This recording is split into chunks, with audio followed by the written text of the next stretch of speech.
an invitation. This is my second visit to Korea, and I very much enjoy it. Well, the very modest purpose of this lecture is to try to present you a simple-minded idea, and this idea has led me to some dreams.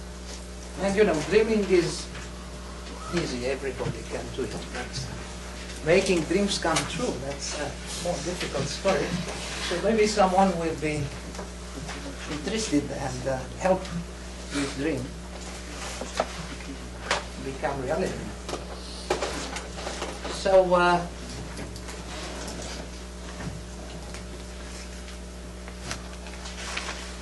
let me start with a definition that I consider as very important. It came as a byproduct of Mori theory, and actually Mori is one of the people directly involved with it. He belongs to Poland. Yałka, Mori, on one hand, and Campana on the other. And my context is complex field, and X will be exposed and projected. And the definition I refer to is X is rationally connected.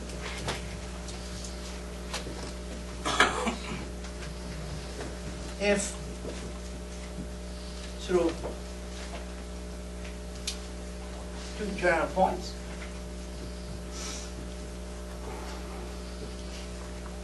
we can find a rational curve, of course, passing through the points and containing X rational curve. Not necessarily smooth, at least after.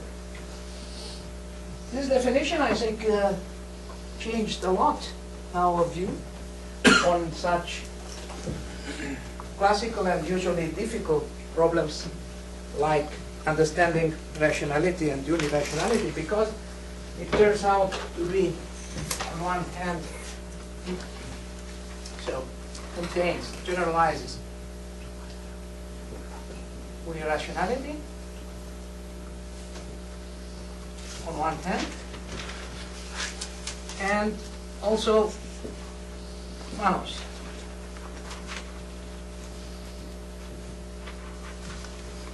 So it should have impact both on the birational geometry and on biregular geometry. Okay. Now, my starting point was kind of trying to understand this question. So, our manifold is, let's say, bi-covered, I will be precise, by rational curves. Is there any convenient choice of the family of rational curves? The definition refers to. That's kind of the theme, the main theme. Good. Now, maybe I'll give now some boring definitions, but I kind of obliged to do so. So I will denote by C, and I call it bi-covering family, understood of rational curves. Well, actually, there will be rational one cycles, and we shall see.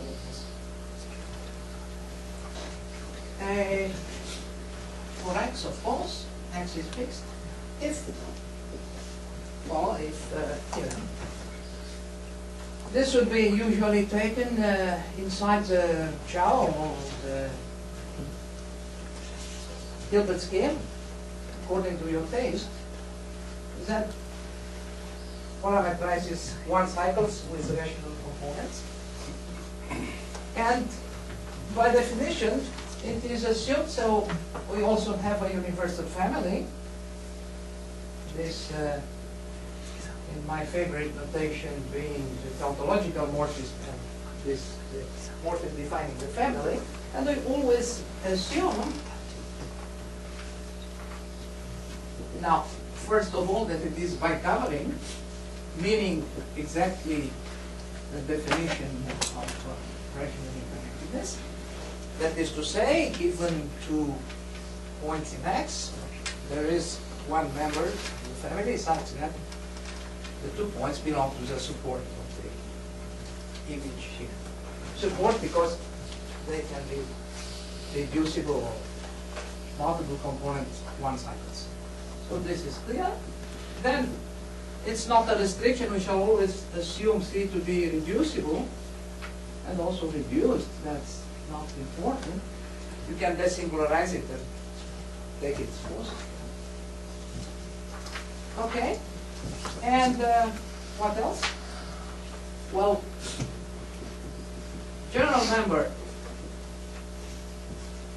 of C is irreducible. Is a curve. Is a curve. Meaning irreducible, reduced, one, and rational, of course, but not necessarily smooth for the study. Okay.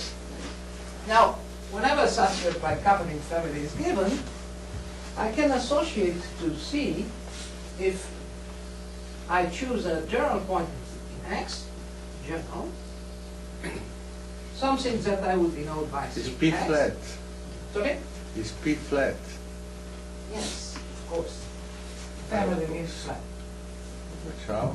You promised me to sleep, so not keeping it. Yes, it's good. Yes, of course. Family in the usual sense. Sure. So this thing is, as you can guess, made of curves or points in C such that X is in support. See? So this corresponds to curves passing through the point X. And this is first definition. The next one is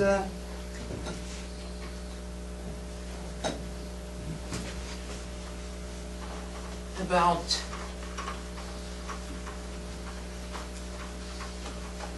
X covering families. Sorry for these legalities.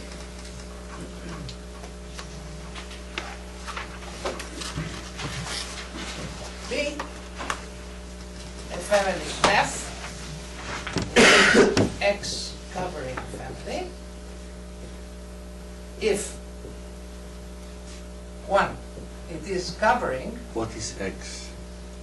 X is a fixed point in X. Okay. Thank you. And notations are kind of compatible. If, well, the same thing, but this time the morph is 5, so 5 of y is X, it's surjective. And so you see, maybe I understood, but this was a very, very bad idea. So let me stress that C is proper. Because, there are kind of two schools. There are people working with, really with curves, but then you almost never can have such a proper family. Instead, I admit the generations. That is to say, some of my curves may degenerate to cycles. And but I want it's essential for everything I'm trying to explain that the family be called it's a closed subset. Okay, so covering means just that this morphism is dominant, so subjective because everything is proper. Okay. And of course, this is the first point. That the second is certainly that X belongs to every element of F. Right. So they all pass through X. X and they come. Okay, now why distinguishing? So F is called generic. This is kind of ad hoc. If F is of that time for X a general point and C bicovering. So you see, kind of, I want that as a point I've chosen be not in special position with respect to the family. I will explain this on a nice example in the next future. Moreover, I will always assume that X, so X is a smooth point, X is smooth on the general curve.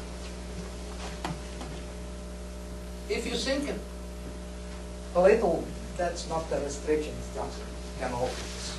So the general curve of the family is smooth at X. Okay, so that's I think all the provisions I need. Good. Now let me introduce something.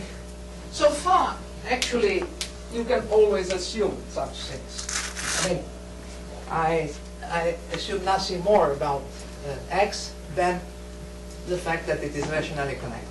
Now, I'd like to introduce some special families with hope that they could help us understand some existing properties X might have. So, I mean, the last property, I think you can assume that. Yes. That's what that's not important, but I assume this always just to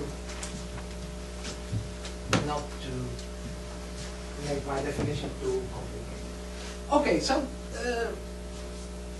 here comes a kind of strange definition. So F X covering family is called smooth.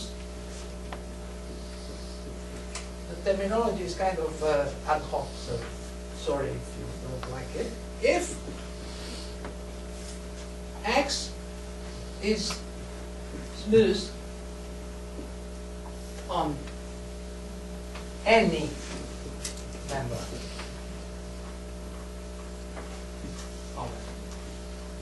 So you see, now something happens. Should be called locally smooth. I don't know. So, see? Like the pencil of lines. It's a plane. Okay, is this good for something?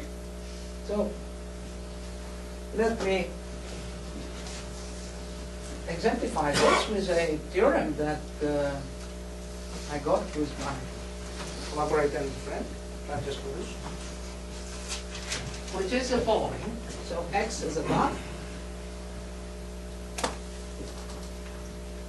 Following are equivalent. 1, X is rational, and 2, So what does it mean as above? As above, smooth projective over C. So no assumption. No, kind of. The files will No, as be above, I presented. thought it admits such a family. No. Now, two, there exists F smooth X covering family such that, unfortunately there isn't such that here, and actually that's one of the main points, such that I give a name to this, infinitesimal uniqueness holds for this family. And now let me tell you what this means precisely. So, Yes, so it's a family of rational curves. of course. Yeah, it's like everything. Is this above? A family of rational curves. Yes. This means that the general curve of the family, remember it's a curve, the general member of the family is uniquely determined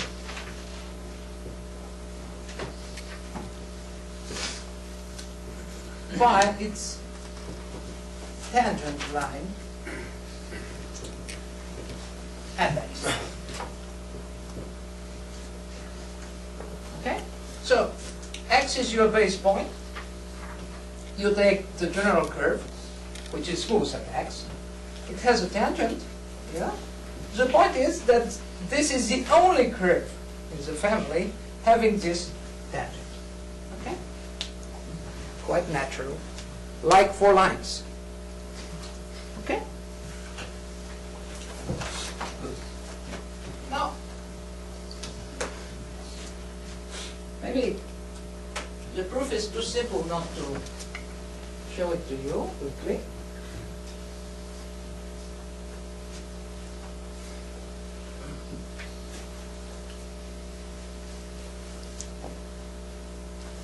And then my first basic question will be this, so kind of proof.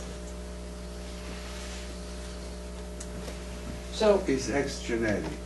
No. No. no. So one way is obvious because you have lines, right? You take them, and since you have a birational map, then you fix a point where this birational map is an isomorphism, and you take the family of curves induced on X by the family of lines in P and passing through the point. So that's completely trivial. So of course we have to see something here. So how can we proceed? So I have my map here and the ontological map. And since I have a fixed point, I have a section here. This is section corresponding to X. And it is natural to blow up the point. So this is a blowing up of the point X. And now, since I assumed all my cycles to be smooth at X by the universal property, you get a map here. And of course, this map restricts to a map here. So this I usually call psi, and this psi 0. Okay. Oh, sorry, excuse me. I forgot to mention the exceptional locus. Excuse me. So this is the exceptional locus, of course, which is a Pn minus 1. Right. And so, what is this map acting like? So let's draw a picture, for God's sake, as mice would have express this. So here is your parameter space, here is your section, here is your x prime, here is the, you know, the exceptional locus, so here you have tangent vectors, right, at the point, and here, for each element in the section, so meaning you take this curve, you take its tangent vector at that point, right, and you map it to this. So this is how the map works. Right? It sends the tangent vector to the point at some point here. Right? The tangent vector to the curve defined by a point here, and it's just it is seen at the tangent direction at the point x. That's all. So there is a nice remark that was due to Kepakos several years ago, telling that the point at the general, so the claim is that psi 0 is generically infinite. In particular subjective, because I thought psi 0 was projected by your condition. Not entirely, because here is It's written, it's a certain point. I have not assumed that for any general vector, the general you see? member. Yeah. So that's exactly kind of what you have to, right, to prove. So psi 0 is generically finite because would it be a one-dimensional family of curves with the it is same generically bijective, it is generally finite. So I don't understand the statement. which statement? The general member is uniquely determined. This means that the mapping is bijective on an open set. It's a birational map. Not yet, because the vector here, so that's, I thought you understood, so I said like this, so you, for any curve, right, you take its tangent vector, right? And this uniquely determines the curve. Yeah. But I did not say that if you take a general vector, there is a curve such that. If it's So dominant. subjectivity But is it's a dominant map. You don't know that it is dominant. That's what I'm trying to prove. Okay. See? Okay. So the idea is that, So the mapping to x yeah, is dominant. would it be here a curve, right, which contracts here, just by looking at the normal bundle, so you reduce to a surface, and this curve contracts, so its normal bundle is negative, right? So the point is that this produces a zero here, which in fact means that the corresponding curve should be singular at that point. So his remark essentially is that smoothness implies generically finite. And then things are almost done, because now implies this. finite. Sorry? I think this argument implies it is finite. If you have Not a positive finite, dimensional no. fiber, you No. get a singularity. No, because you have to know in the argument that the curve is irreducible. And it's easy to give you a counterexample. So suppose your curves are conics. I will come in a moment to conics, right? Then one degeneration can be, of course, this type. So this is your x, you see? So it may very well happen that this part of your degenerated conic is fixed, but the other moves. Okay? So you understand? So it may happen at the generate. If the curve is not irreducible, it doesn't work. Okay? Mhm. So that's why when you ask for such a uniqueness, you assume it for the general curve, because otherwise you'll have very few examples.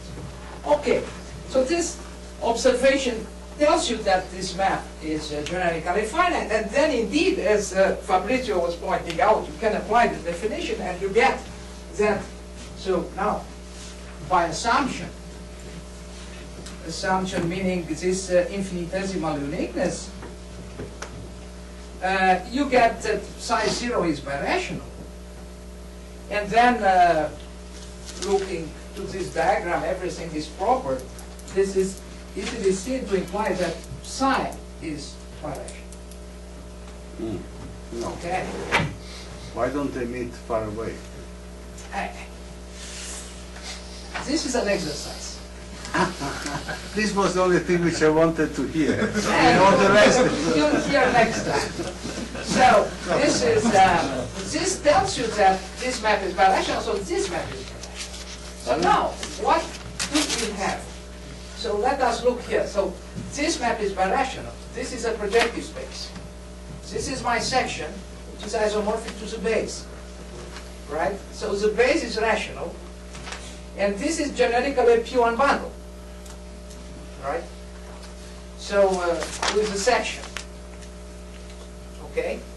So this is rational. But then X is rational because this map is rational. So this is kind of simple remark. But now comes my question, and I think this is one of the main points, because I was looking for the occasion to ask this to some people possibly interested in it. So question, is it true that rationality holds assuming the following things? First, F is smooth, of course. This condition is fine. I like it.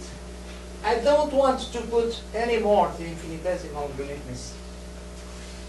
But instead, I have to ask that F is generic. That is to say, F comes from a bicovering family by choosing the point general. This may look strange, because so far, this proof does not uses in any way the genericity of the point X. It's any point, it works. But actually, if you don't take F to be generic, which is not a restriction, essentially, if you think about it, that it's a very mild condition that can be accepted without any psychological difficulty. But the nice thing is that there is a following example that I like to, that was shown to me when I was discussing some things with him by Tommaso de Ferney, showing that unless you ask for the point X not to be in special position with respect to F, that is to say, you ask that thing, your maps here, psi 0 or psi or phi, need not be birational. Actually, this is not a counterexample to the statement about rationality, because this already happens on P2. So P2 is rational, right? But I'd like to present this. So look, let's do the following. Take 3 non-collinear points in P2.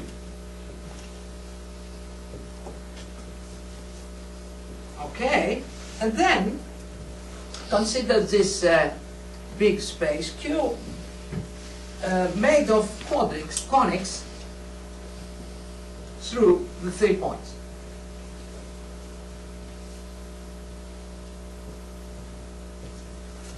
Okay. Now this is a P2, right? Inside this P2, take a conic. Come to maybe F, because this would be often conic. So this is a one-dimensional family of conics passing. What's wrong? look, I don't understand again the same argument why you need the smoothness. If a general curve is determined by its tangent vector, the map is, can I say, you have an injective map of something of two manifolds of the same dimension. No. And this. How do you know that you have an injective map between two? Because, let me repeat. You have an injective, see the source, you have a family of curves which Yes. covers, you should have dimension at least n minus 1. So the parameter Yes. space is dimension at least minus 1. Yes. The map is generically injective and so it must be dominant. Why it is generically injective? Your assumption, the mapping No. which associate the tangent vector. No, because here you don't know that there is a curve tangent to any vector. You are at that special point x.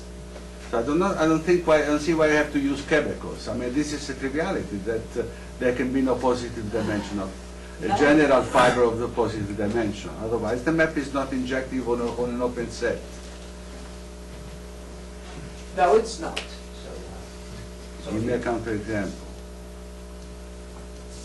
No, because counterexample. I can give you examples where this map is not finite, for instance, but I cannot give you a counterexample where it is not birational because the theorem is true.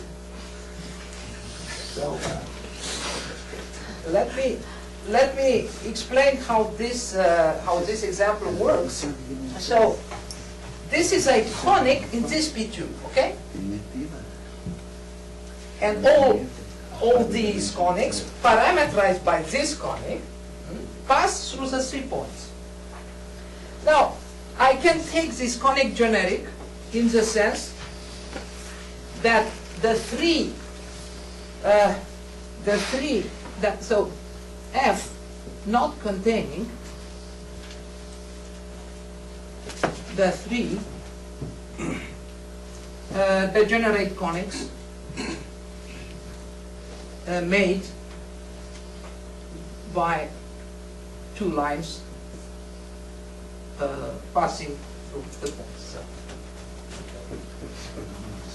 So you only have to avoid these 3 conics. 1, 2, 3. And now, let's look. Okay, so all conics pass through these points. So if you think about the base point x to be one of them,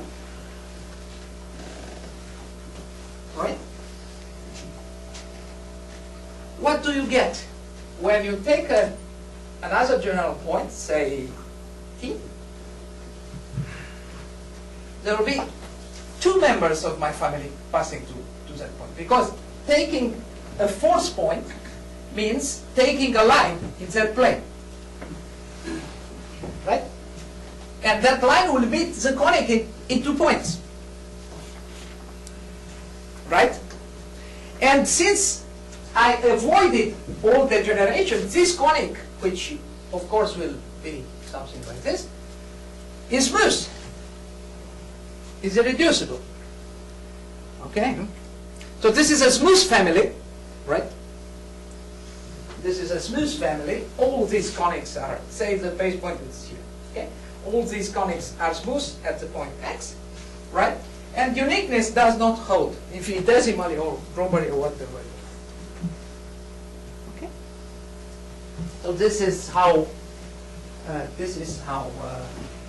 example works. So it is true that P2 is rational, but the method of proof we sketched does not work because the map won't be birational, right? But my question is, if this is true, of course. I don't understand you. Sorry, The you point. take the conics which are irreducible and passing through PQR, yes? I avoided those 3 conics. You take the ones which are irreducible, yes? No, I take a. So once again, this is a P2, right? Yes. What is So, F? F is a conic. I cannot read what you wrote. Excuse me. Is it my fault So I have glasses. it's a conic. I tried to, yeah, I know this. So it is a conic not containing the 3 points corresponding in this plane to the 3 degenerate conics, made of 2 of the 3 lines that are here. Clear? Yeah. Okay. So, Aren't they the reducible conics? yes, and I avoided this. So why did you say no? No, what I'm saying is that Okay. F consists of only smooth conics, Yes. precisely because of that. And that, moreover, through the general points, there are 2 of them. So the map won't be birational, right? But this obviously comes out from the fact that the point X is too special with respect to the family, right? This obviously, you cannot imagine such an, at least I cannot imagine such an example with such a family, right? Which is generic in the sense that you start with a bicovering family and then you choose the fixed point convenient. But this was just because otherwise the answer is trivial no, because if with this definition of X, smooth X family, it doesn't work. But if the family is generic, maybe it works. And I think now comes the dream, and I think that maybe, so you know, to quote Collard, I don't understand your example. I mean, what is the F should have dimension 1? What? F should have dimension 1. Yes, of course. It's How a is conic. F defined? Any conic in that plane, not containing the 3 points corresponding to the 3 degenerate conics. So P2 is a space of conics through 3 points, right? P2 is the space of conics to 3 Okay. points. Inside you have 3 points corresponding to these conics. 1, 2, 3. Yes. Yeah. Good. Now take any conic here, not containing these points. Or a conic in the F is a conic. Yes, Okay. Good agree. I also said that. Seems to be at least 2 times. Good. So my point is, so I was trying to quote the Collard. There is, so he quotes this in a lovely way, so certainly must appreciate it. Namely, most vexing open problem of the theory. We still don't have examples of manifolds which are unirational, which are rationally connected but not unirational. So we made some progress on seeing the difference between rational and unirational. Now, rational connectedness comes with a lot of good properties, deformation invariance, good characterizations, etc., etc. Okay, but we still, to the best of my knowledge, don't know an example of something that to show that this class is really larger than unirational. Although, I think everybody suspects this has to be true, right? So now, my dream is something like this, that maybe this difference can be seen with such curves in the following sense. So, take some, so trying to understand rationality or unirationality among all varieties, as Castelnuovo did for surfaces, is certainly too difficult. But let us restrict to rationally connected varieties. So by definition, we should use these curves. So I have the following dream that maybe I let my imagination going crazy. So, first case, assume that at the general point you find some smooth covering family. So this should correspond to rational. Next step. You have only finitely many singular curves in the family. This should correspond to unirationality. So this kind of gives a stratification, and then you expect to be able to prove that in principle rational connectedness is much more general. So maybe that's just a dream, but I'm very much interested in getting an answer to this question. Is it possible to give up this infinitesimal uniqueness? Kind of infinitesimal uniqueness means, after some small remark, that this map should be birational. And this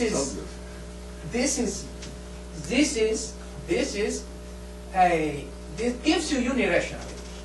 So by the same argument, this you have a section and then unirational. Okay, when you manage to do more, that is to say, to prove that the map phi is birational, they are in general only rational maps.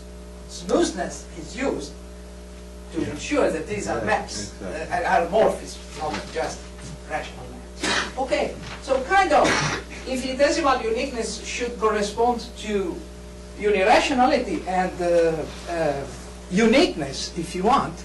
Uniqueness meaning that there is a unique curve from the family passing through the general point, right? That's a translation of the fact that phi is birational. So this should correspond to rational. That's part of what I had in mind. Now there is another more precise version, kind of globalization. You said this should be called the local thing. So let's look at something global, which is the following. And here the quasi lines would make their appearance. So to do so, I need some more. So a new definition, such. So let's say f x covered is maximal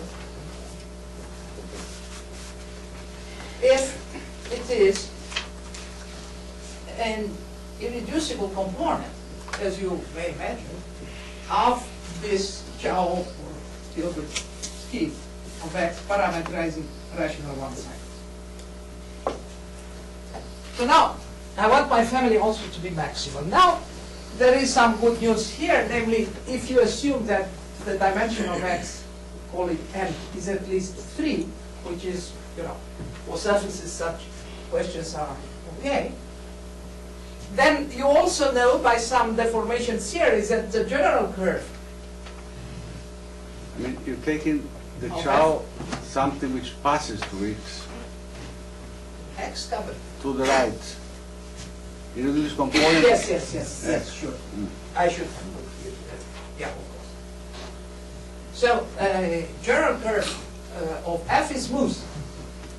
This Q. Now, what can we say about such curves? And actually, this is a definition, so maybe before this some more motivation. One of the characterizations of being rationally connected is the following. There exists some P1 embedded in X such that its normal bundle is M.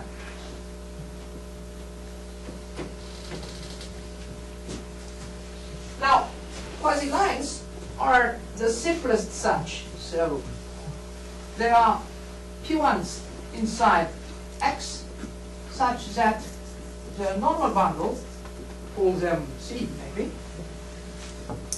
is the minimal one. It has the normal bundle of a line with P1. So there are kind of generalization of lines. And there is a lot of geometry of Pn related to lines. So maybe these are useful. Actually, there are two good news. The first is that ample normal bundle means, as everybody knows, that all numbers in the Grothendieck decomposition are positive, right? But this is the minimal one. Okay, passing through a point means subtracting 1 from everything, right? Passing through 2 points means subtracting 2, right? So this is the only case when these curves, which are unobstructed, will give you a finite number of curves through 2 general points. So you can count them and use them via the diagram I explained to do some geometry on X. So the first thing is that only normal bundle, ample normal bundle, allowing that the number of curves in your family passing through 2 general points be fine. Okay? So now I can yes. Now I think I can give you the other theorem. So maybe some other remark is that when I consider such families, the generations are essential. That is why I've taken this point of view and not working with non-proper families of real curves, not cycles. So because there is a famous result conjectured by many people, proved by Mori and Cho-Yaoka and Shepard-Brennan,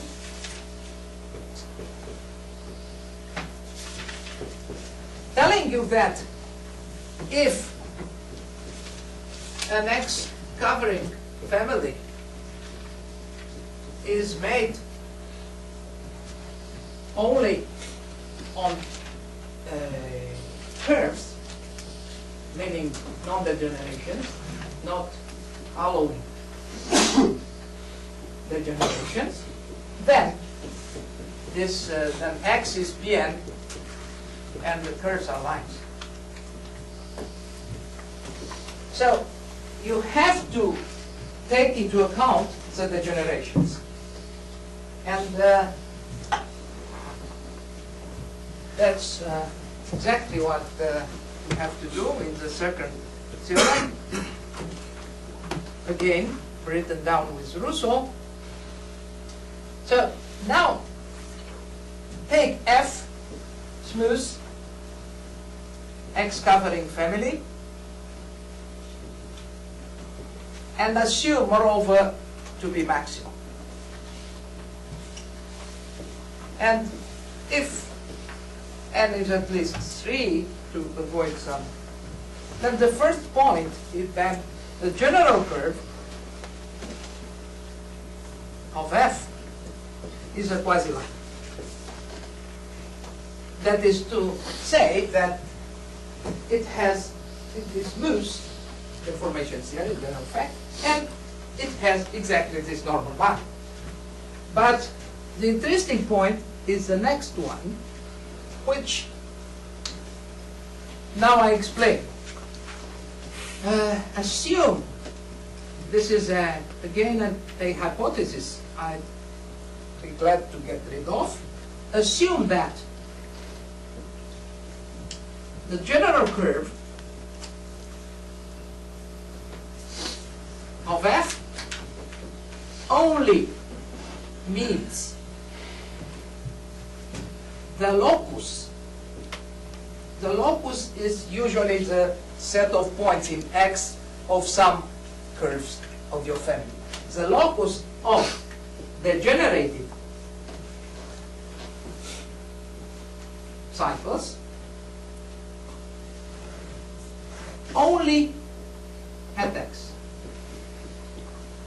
So you see, certainly unless your variety is Pn and your curves are lines, you have to have some degenerate curves, right? Now, they have a locus inside X. Obviously, the point X is common to all of the curves, right? So if you take a general curve, it will certainly meet this locus at X. The point is that you ask that this is the only point of intersection. Okay? Then, something happens, namely, this is your X. You can find a Zariski neighborhood. I cannot read what you wrote. Only meets the locus of degenerate cycles. Degenerate cycles. So for instance, if you're lucky, but usually you are not, and everybody knows in life. For instance, if the degenerate cycles do not form a divisor inside F, then this will happen. Because your curve moves with a point fixed, and you can avoid, right? You can avoid meeting this. But usually the set of degenerate cycles is a divisor inside F, and that's the point. Okay, let me just tell the conclusion. So this is my quasi line. That is to say, general member of F, any general, any. If you want any curve from my family, that is a quasi line. The general one is, and an isomorphism to some open subset of Pn containing a line such that this isomorphism maps my curve to a line. So, in order for an open subset to contain a line, of course, it's kind of necessarily sufficient, if the line is general, that its codimension be at least 2, right? So, our variety not only is rational, but is what we call strongly rational. That is to say, it contains a big open subset of Pn, big enough to contain a line. Okay, now you may wonder, what is this good at, or for? And, well, let me give you an application. So the idea is that here, you see, you kind of combine birational geometry with some biregular information. So you are able to find a big enough open subset to contain such good curves. Then you can use them to prove things that usually are difficult to prove. Example. So, you know, as far as I know, it is a widely open question if a small deformation of a rational variety is rational. Of course, dimension at least 3, because for surfaces everything is kind of trivial. Now, theorem, using such kind of result, you can prove that a strongly rational variety, that is one that contains not just an open set of Pn, but a big open set of Pn, are closed under smooth deformations, because you can keep track of such curves in the nearby fibers and then use this kind of characterization. So this is a kind of application. So this is not doing or nothing. So my second question, which I would very much like to see, is a counterexample maybe, but I'd be much more happy with a positive solution. Can we give up condition 2? Is condition 2, because this is the thing that you have some difficulty in verifying, right? Is condition 2 a consequence of the other hypothesis? This is my question. And here we have a proof case. So this is true, and we proved it with Francesco, in the first non-trivial case, namely, when your manifold can be embedded in such a way that the family from the statement F is made of conics.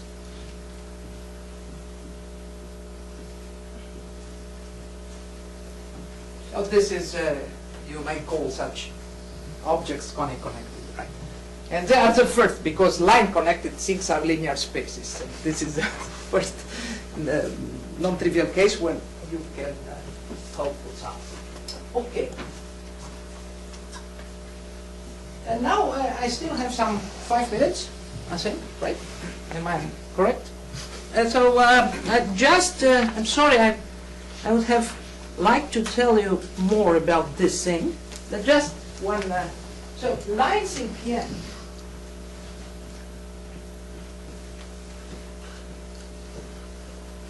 have one more remarkable property. So this was discovered by Hironaka in the mid-60s, if I'm not wrong. Namely, they are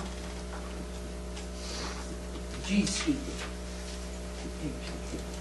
What does this mean in a few words?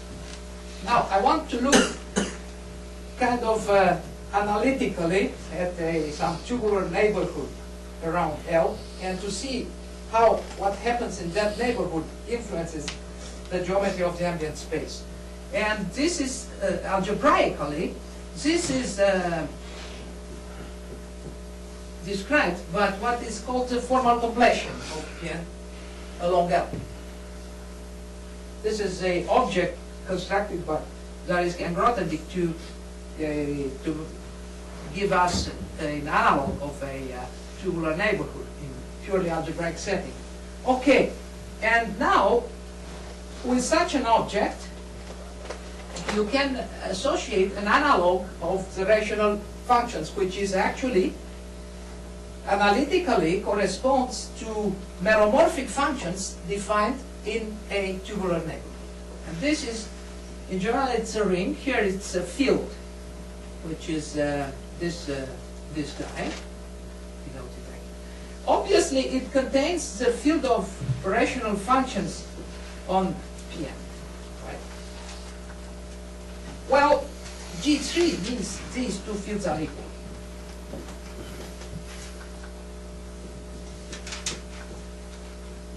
Okay. Now, one small result that But you said G2 before. No, G3. G3 directly, I don't want to define. G2 means this is a finite extent. Finite extent, yes. But this follows, this is a... So for the line it is G3. Yes. Exactly. Mm. Yeah. And there is a very important result by Hudson saying that whenever the normal bundle of the subvariety inside the big variety example, you have G2, which means that this is a finite extent. Mm-hmm. Just think about when this is a point, that this is the fraction, the fraction field of the completion of the local ring, which is, so this extension in general is something enormous. So this is yes. quite a miracle. This shows that the varieties, the small things you are considering, are saying a lot about the geometry of the ambient. Okay. Now, quickly, if I denote by E0 the number for a quasi-line, giving the infinitesimal number of curves tangent to a generic vector, and by E, the number, so maybe I define that with this, the number of curves through two general points. In the case, so y in x quasi-line, so these numbers are defined. So my theorem is that if these two numbers are equal, that is to say, if infinitesimally and globally they behave the same, for instance, this is automatic when E is 1, then you get the G3 condition for y in x.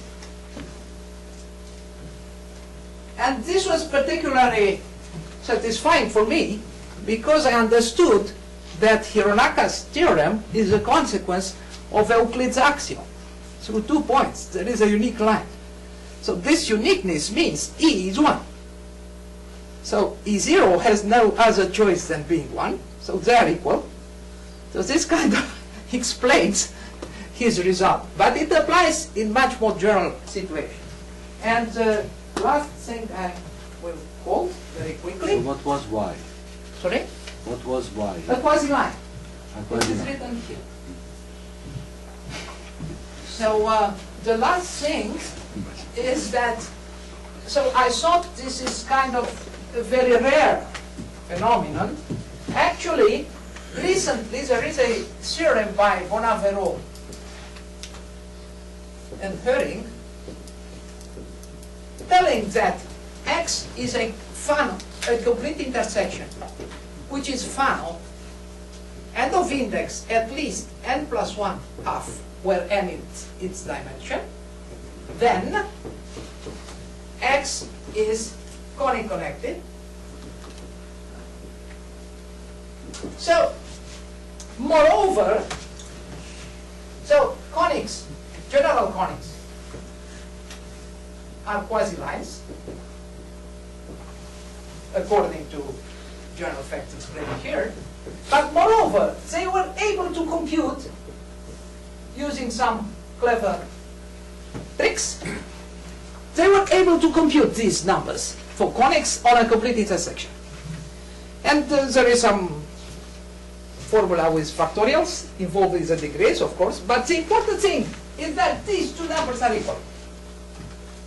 So, by what I explained, such a conic, Q in X, general conic, is G3. And this has the following consequence, which I think is something. Now take XX prime, two such as above, and two conics. Assumption. Yes, of course. Otherwise, they cannot be conic connected, because a big curve will be cyclical, covered by rational curve, so it has to be fun. So the point here is that this kind of acts like a Torelli theorem, right? And I had some other dream, which is But I don't It's the know same. how do you verify the assumption what assumption? that the formal coefficients are isomorphic? That's my theorem. Whenever these two guys are equal, it is G3. No, X, the completion of X over Q, assume it's isomorphic to the completion of X prime over Q. That's a hypothesis, otherwise what do you... Yes, but how do you verify this hypothesis? That's my question.